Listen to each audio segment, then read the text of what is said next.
یاد رکھیے دوستو، مذہب اور سیاست یہ دو چیزیں جدا ہیں۔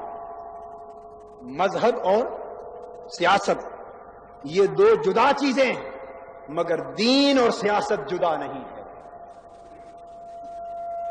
مذہب اور سیاست دونوں دین کا حصہ ہے۔ دین اسلام ایک ہواگیر کلی نظام حیات ہے۔ جس طرح مذہب اس کا حصہ ہے، اسی طرح سیاست اس کا حصہ ہے۔ اگر دین کی دعوت کا کام کرنے والے سیاسی انقلاب کی طرف آنا ان کے لیے جرم ہے، تو پھر آقائے دو جہاں کا مدنی دور سارا سیاسی انقلاب کا دور ہے، معاشی انقلاب کا دور ہے، سماجی انقلاب کا دور ہے۔